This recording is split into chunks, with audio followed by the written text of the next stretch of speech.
Master minds commerce చదవాలనుకునే 10th inter విద్యార్థుల తొలి ఎంపిక. ఏదైనా వేరే ఏ రిలేషన్ అయినా ఓకే కానీ అమ్మ నాన్న భార్య భర్త పిల్లలు వచ్చాము వెళ్ళిపోయాము అన్నది యాక్సెప్ట్ చేయగలగాలి. ఎందుకని ఈనాటి సమాజంలో మనం ఓ పని చేద్దాం తల్లి, సినిమాను ఉదాహరణగా మాట్లాడుకుందాం. 1960 వరకు ఈ సినిమాలు ఎలా ఉండేవి?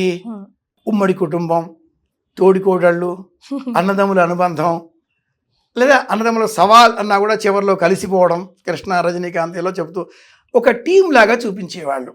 ఇంటర్వెల్కి గొడవలు అయ్యేవి, మధ్యలో గొడవ వచ్చేది, మళ్ళీ చివరిలో గోడ తీసేసేవారు. పెద్ద ఆయన సోఫా వేసుకుని కూర్చుంటే వాళ్ళ పెంపుడు కుక్క కూడా వచ్చి నిలుచునేది. కమేడియన్ వాళ్ళు జంటలు, అందరూ జంటలు పెళ్లి శుభం అని చెప్పేవారు. ఎవరితోటైనా మనం అనుకున్నప్పుడు సామాజిక శాస్త్రం 2 వృత్తాలు చూపిస్తుంది, ఈనాడు నాడు అన్నట్లుగా. ఒక బిందువు, ఆ బిందువు ఇలా వృత్తాకారం తిరుగుతూ పాతకాలపు సినిమాలలో ఫ్లాష్ బ్యాక్ అనగానే వలయాలు తిరిగేవే, అలా రీళ్లు తిరుగుతూ ఉండేది ఆనాటి సంబంధాలు, మానవ సంబంధాలు. నేను, నా కుటుంబం, అది మళ్ళీ లింక్ మా ఊరు, అది మళ్ళీ లింక్ మా రాష్ట్రం, మా దేశం, ప్రపంచం, భూగోళం, ఇలా విస్తృతంగా ఇంటర్లింక్డ్. అది నాడు. 1980 కాలానికి ఈ సినిమాలు ఏమైపోయాయి? హీరో ఓరియంటెడ్గా వచ్చాయి. ఆ పేర్లన్నీ కూడా ఏమంటారు, దొంగల పేర్లు, మరి ఇంకేదో అలాంటి పేర్లు 80sలో వచ్చాయి. ఎందులో 90. అలాగే ఆ తర్వాతి కాలానికి కుటుంబం, నేను, నాకు నచ్చిన అమ్మాయి, అంతే. మరో చరిత్రతో ప్రపంచం మరో టర్న్ తీసుకుంది. బాలచంద్ర గారు కొత్త ప్రపంచం చూపించేశారు. 2000 తర్వాత ఈ ప్రపంచం ఏమో, ఏ సంబంధాలు ఏమిటో, 2, 3. తెలుగు బోధించే నేను ద్వంద్వ సమాసం చెప్పడానికి 2 ఉదాహరణలు చెప్తానమ్మాయి. మొగుడు పెళ్ళాలు అంటే ఒక మొగుడు, ఓ పెళ్ళాం, ఓ భార్య, ఇద్దరికి సమాన ప్రతిపత్తి కాబట్టి అది ద్వంద్వ సమాసం. ఈ 2025 ఈ కాలానికి మొగుడు పెళ్ళాలు అని దురర్థం వచ్చేసింది సీరియళ్ల కారణంగా. దాంతో ఆ ఆడవాళ్ళు కూడా విప్లవం కాబట్టి, స్త్రీవాదం కాబట్టి వాళ్ళు ఏం చేశారు, భార్య భర్తలు అనడం మొదలెట్టారు. దాని అర్థం ఏమిటి? ఓ భార్య, ఓ భర్త, ద్వంద్వ సమాసం. కానీ ఈ వికృతమైన టీవీ సీరియళ్ల కారణంగా మొగుడు పెళ్ళాలు ఎంత దురర్థంగా వచ్చేసిందో, భార్య భర్తలు కూడా అంతే దురర్థంగా మారిపోయింది. కాల వైపరీత్యం అనే మనం అలాంటి కథలనే చూస్తున్నారు కాబట్టి తీస్తున్నామని వాళ్ళు అంటారు, తీశారు కాబట్టి చూస్తున్నాం. తగ్ లైఫ్ చూడట్లేదా, అన్నీ చూస్తున్నాం అని మనం అంటాం. కాబట్టి ఇది ఎలాంటిది అంటే, టీ తాగించడం ఫ్రీగా అలవాటు చేసిన ఇంగ్లీషు వాడు ఆ తర్వాత ఖరీదు చేసి తాగండి అనడం మొదలెట్టాడు. ఇప్పుడు మనకి తిన్నాక టీ కావాలి, లేవగానే టీ కావాలి. ఎన్నిసార్లు టీ ఉంటే అంత మంచిది, అంత అనారోగ్యం తెచ్చుకుంటాం. బాగా ఆరోగ్యంగా ఉన్న వ్యక్తి అనారోగ్యం పాలి ఆసుపత్రిలో ఉంటే చూడ్డానికి వెళ్ళే మీ బోటి అమ్మాయి బంధువులు పళ్ళు తీసుకెళ్ళి వాడికి ఇస్తారు. బయటకు వచ్చాక మళ్ళీ వీళ్ళు పిజ్జా బర్గర్లు తింటారు.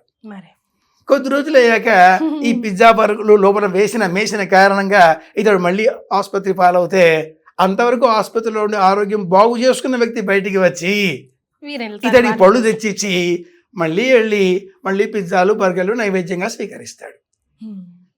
ఇది కారణం. ఇందువల్ల ఆ ఇంటర్లింక్డ్ వృత్తం, మానవ సంబంధం చెదిరిపోయి ఈనాడు బిందువు నేనే, నా చుట్టూ ఒక సర్కిల్, సంబంధం లేదు.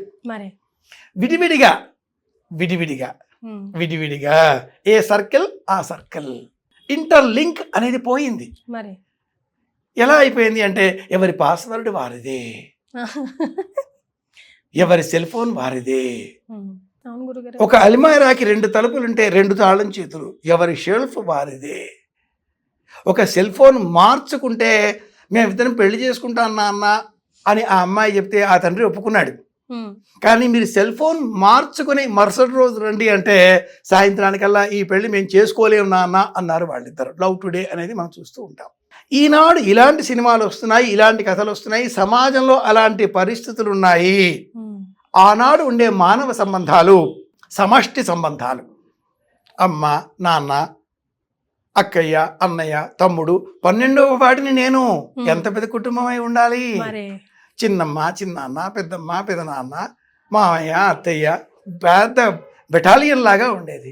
ఇప్పుడు మైక్రో ఫ్యామిలీ. ఇది సమస్య. అడ్జస్ట్మెంట్ కి తావులేదు కదా గురుగారు ఈ రోజుల్లో అంత ఈజీ. ఎందుకని? ఆలస్యం వివాహాలు కారణం. ఎలా ఎఫెక్ట్ అవుతుంది అంటారు గురుగారు? నాకు అంటూ ఒక స్థిరమైనటువంటి సంకల్పం ఏర్పడిన తర్వాత, ఎలాంటి వాడు నాకు లైఫ్ పార్ట్నర్ కావాలో అనే ఐడియా అమ్మాయికి వచ్చిన తర్వాత, ఎలాంటి అబ్బాయి నాకు ఇష్టమవుతుందో అనే ఆలోచన అమ్మాయి కూడా చేసుకున్నాక వచ్చేవాడితో కంపాటబిలిటీ ఉండదు కదా. మరి ఆనాటి కాలంలో జ్యోతిషంతో కూడుకున్న కంపాటబిలిటీ చార్ట్ చెప్పేవాళ్ళు. రాశికూటాలు, నాడి, లగ్నం, నక్షత్రం, హోరా ఇవన్నీ ఉండేవి. కుండలి ఇవన్నీ చూసేవాళ్ళు. ఈనాటి కాలంలో ఇవి కాకుండా టెక్కుల విద్యలు వచ్చినందువల్ల బీటెక్, ఎంటెక్ అనే టెక్కుల విద్యలు, టెక్కు అంటే ఇంకో అర్థం కూడా ఉంది. ఈ టెక్కుల విద్యలు రావడంతో 54, 52, 58, 56, 78 కేజీ అబ్బాయి, 76 కేజీ అమ్మాయి. అంటే వెయిట్లతో, టెక్కులతో, హైట్లతో, కలర్లతో ఫోటో అప్లోడ్ చేసి 10,000 మంది లైక్ చేశారు కదా, నేను పెళ్లి చేసుకుంటాను. 100 మంది కూడా లైక్ చేయలేదా, కట్, మరో సంబంధం. అలాంటి ఒకనాటి కాలంలో నేను చేసుకోబోయే అమ్మాయి ఎలా ఉండాలి అని నిర్ణయించాలి అంటే, ప్రసగుమంతా ధియస అనస్య సక్షని వరేభిర్ వరాగం అభిషుప్రసీదత. ధి అంటే బుద్ధి. నాకు పనిచేయదు బుద్ధి అమ్మాయి అందాన్ని చూస్తే, కాబట్టి నాన్నగారండి మీరు వెళ్ళిరండి అని చెప్పేటటువంటి వారు. శివధనుస్సు ఎక్కువ పెడితే అమ్మాయిని ఇస్తారు అని రాముడికి తెలియదు, రామాయణంలో చెప్పలే. ఆయన వీరుడు కాబట్టి ఎక్కుపెట్టపోయాడు. అది ఎక్కుపెట్టగానే విరిగిపోయింది. విరగగానే ఆ జనకుడు వచ్చాడు, ఇలాంటి వీరుడికి నా కూతుర్ని ఇస్తాను అని చెప్పి నేను ఎప్పుడో వాగ్దానం చేసి ఉన్నాను, మీరు వచ్చే ప్రయత్నం చేశారు, మా అమ్మాయి మీ అబ్బాయి, ఇక మీ అమ్మాయికి ఇచ్చేస్తున్నాం అనగానే, ఈ సంగతి ముందుగా మాకు చెప్పలేదుగా, ఇది అన్యాయం. మా నాన్నగారు చెప్పండి. కాబట్టి రాముడు మనకి నేటికి కూడా దేవుడు. అది ఆనాటి సంస్కృతి. ఈనాడు నా ఇష్టం అంటే తల్లిదండ్రులే పెళ్లి చేస్తారా చూస్తారా అని అడిగాడు అనే కాలం వచ్చేసిందిగా. నా ఇష్టం. ఈవి లూకాస్ అనే వ్యక్తి ఇంగ్లీష్ గురుగారు తప్పెవరిదే చెప్పండి, ఇక్కడ చెప్పబోతున్నాను. ఇప్పుడు ఈ సమాధానంతో చెప్తాను.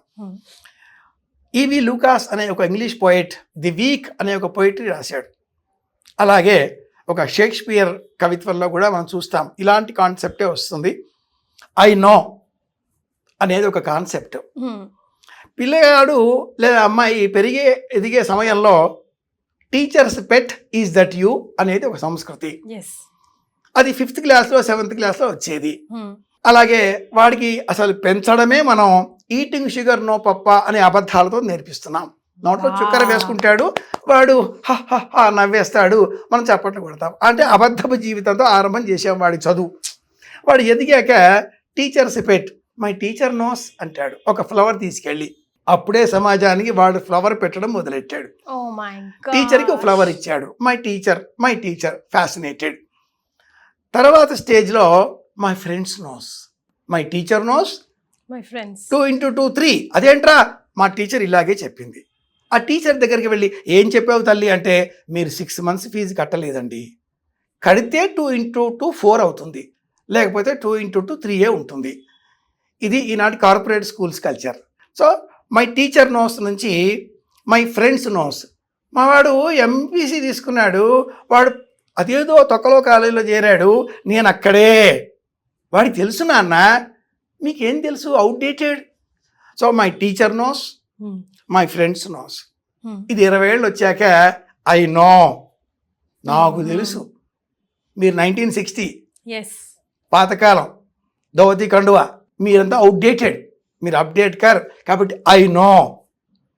లేటర్ స్టేజ్లో డౌట్ పడుతూ ఉంటాడు, ఏం చేద్దామా సలహా కోసం గుడికి వెళ్తాడు. గుళ్ళో విగ్రహం ఏం మాట్లాడదు కదా, ఏం చెప్పదు కదా, ఎవరికి కంప్లైంట్ చేయదు కదా, మళ్ళీ రిటర్న్స్ ఏం అడగదు కదా. కాబట్టి అక్కడికి వెళ్ళి తప్పు ఒప్పుకుంటాడు, చంపలేసుకుంటాడు, ఏదో పరిహారం కింద అందులో వేసేస్తాడు, ప్రసాదం తీసుకుంటాడు, స్వామి అంటాడు. 40s దాటిన తర్వాత my parents use to say all these things. Super గురుగారు. 60s వచ్చిన తర్వాత వాళ్ళు వెళ్ళిపోతారు. మరి I don't know, I missed. 80 years వచ్చాక గాడ్ నోస్. ఈ క్రమంలో teacher knows, friends know, I know, parents use to say all these things, I don't know, God knows. ఈ 6 స్టేజెస్ దాటిన తర్వాత 7th స్టేజ్ సైలెన్స్. సమాధానం ఇవ్వడు.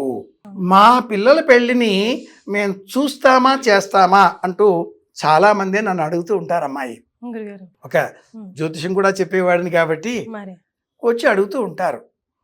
జ్యోతిషం ప్రకారంగా 21 ఆగస్టు నుంచి 20th సెప్టెంబర్ ఈ మధ్యలో జన్మించిన వారిని లిండాస్ న్యూమరాలజీ ప్రకారంగా విర్గో అని జ్యోతిషం చెప్తుంది. కన్యా రాశి. తెలుగు ప్రకారంగా ఈ కన్యా రాశి సుమారుగా ప్రతిరోజు కూడా ఆ చంద్రుడి నక్షత్రాన్ని అనుసరించి నెలలో ఒక రోజు వస్తూ ఉంటుంది. అలాగే కన్యా లగ్నం రోజు వస్తూ ఉంటుంది ఏదో ఒక సమయంలో. ఈ కన్యా స్పిన్స్టర్, పెళ్లి కాని అమ్మాయి బొమ్మ చూపిస్తుంది మనకి జ్యోతిషంలో. మేషం నుంచి 6వది, శత్రుస్థానం 6వది. సామాన్యంగా హస్త నక్షత్రం ఇందులో ఉంటుంది. ఉత్తర 3 పాదాలు హస్త, చిత్త 2 పాదాలు, 9 పాదాలు కన్యా. వివాహం కాని అమ్మాయి బొమ్మ. సో సెప్టెంబర్లో, ఆగస్టు లాస్ట్ వీక్, సెప్టెంబర్ 1, 2, 3 వీక్స్లో పుట్టిన, కన్యా రాశి కన్యా లగ్నంలో పుట్టిన, శుక్రుడు కన్యా రాశిలో ఉన్న వీక్, అలాగే శుక్రుడు కుజుడితో కలిసి ఉన్న కుజ శుక్రుల కలయిక, ఈ అబ్బాయికి కానీ ఈ అమ్మాయికి కానీ వివాహ పరిస్థితి సరిగా ఉండదు. ఎక్స్ట్రా రిలేషన్సో, ప్రీ మ్యారిటల్ రిలేషన్సో, పోస్ట్ మ్యారిటల్ రిలేషన్సో, అసలు మ్యారేజ్ కాకపోవడమో, లేదా ఎందుకు ఆవులు కొనుక్కోవడం అనే ఆలోచనతో ఉండడమో, ప్రపంచమంతా ఈనాటి కాలంలో ఇలా ఎందుకుంది, వాళ్ళ జాతకాలు. ఒక్కోసారి మనం సభ్యత అసభ్యత అని కాకపోయినా వర్తమాన కాల పరిస్థితులు చూసి అయ్యయ్యో అనుకోవాలి అంటే ఓహో ఇదే కారణం, కాబట్టి మౌనంగా ఉండాలి.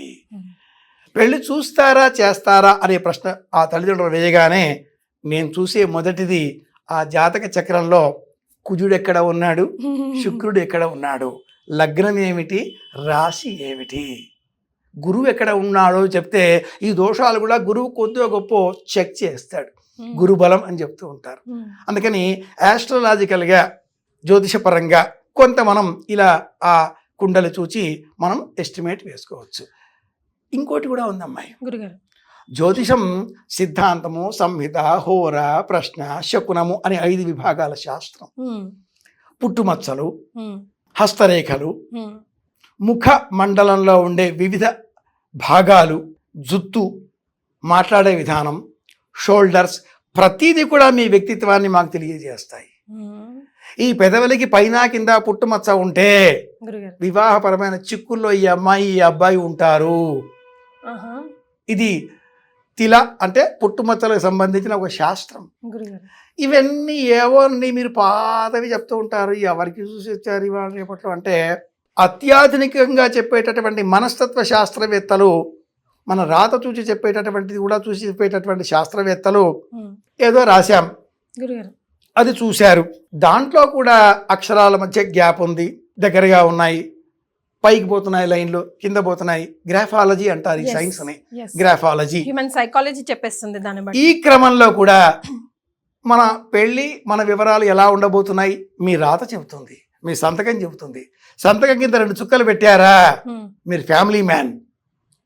సంతకం కింద గీత లేదు, ఒక మాటగా టిప్ అడిగావు కాబట్టి దానికి సమాధానం ఇస్తాను. సంతకం కింద గీత లేదు, స్వేచ్ఛ. సంతకం కింద చుక్కలు పెట్టడం లేదు, చెప్పలేని డౌటే.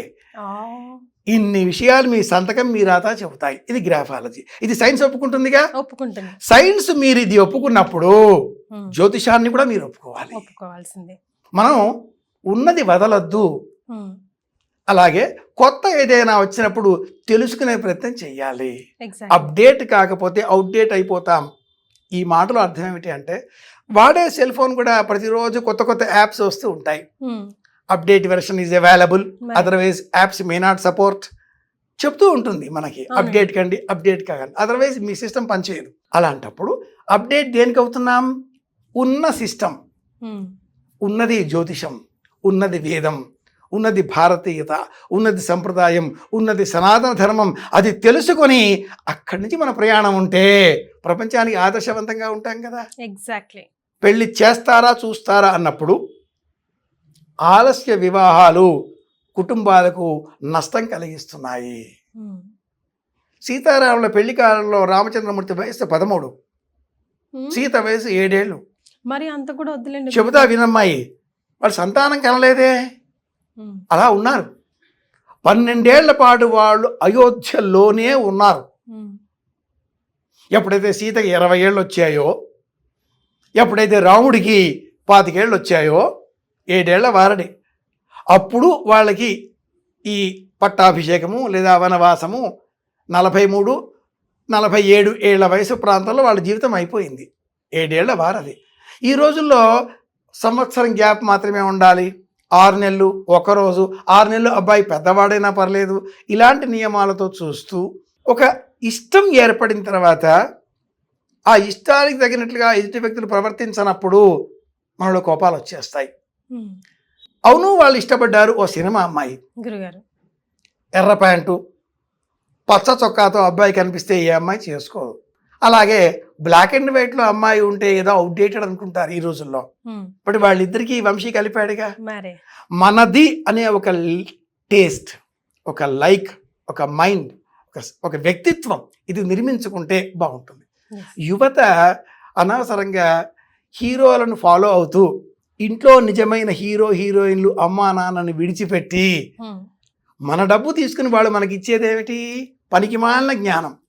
దాన్నే పర్మనెంట్ జ్ఞానం అనుకుంటూ జీవితాలని చూసే పెళ్ళిళ్ళుగా మార్చుకొని చేసే పెళ్ళిళ్ళుగా విడిచిపెట్టి కష్టాల పాలవుతున్నారు. పెళ్లి చేసే కాలం 18 ఏళ్ళు, 22 ఏళ్ళు. ఈ రెండింటి మధ్య వారధితో అమ్మాయికి అబ్బాయికి పెళ్లి చేయాలి. 18 to 22.